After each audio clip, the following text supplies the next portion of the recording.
maama Madiina Alkaal Cusmaan oo ah 9 jir kana mid ah warkacayaasha ku nool kaamka Jiliyaale ee magaalada Jowhar oo ii hadashay ayaa sheegtay in xalay baarlamada saqda dhexe ama 8 habeenimo ay u soo dhaceen rag qoryo ku hubeysan xilligaas oo ay u soo baxday suuli sidaas uga sii fogeen hooyay kaamka ay ka degan tahay isla markaana ay kala soo tageen kuna kufsadeen meel hooygeeda aan ka sii fogeyn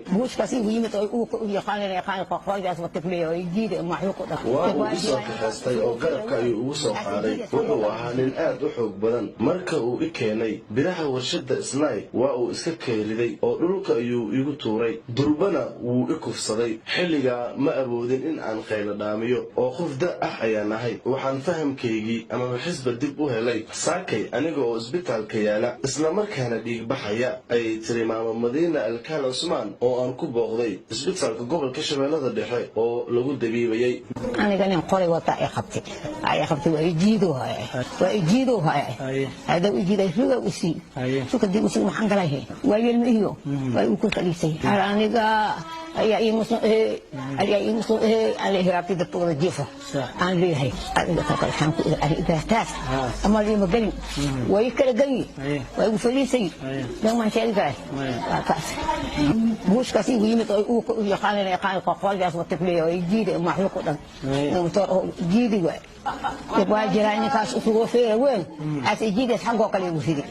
أنا أكوها أكاس أنا لا أمريكا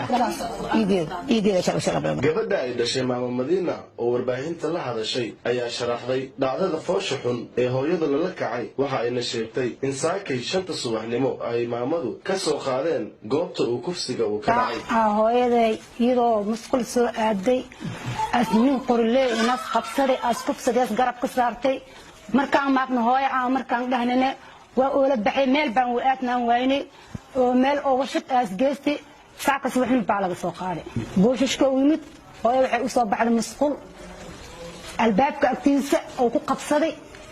ما توقف دوبي قرب قوصار من قري له معه أنا كوابرتي أو دبك عن يوم توني هذا من مو وعلى كلام ميلا وأدنى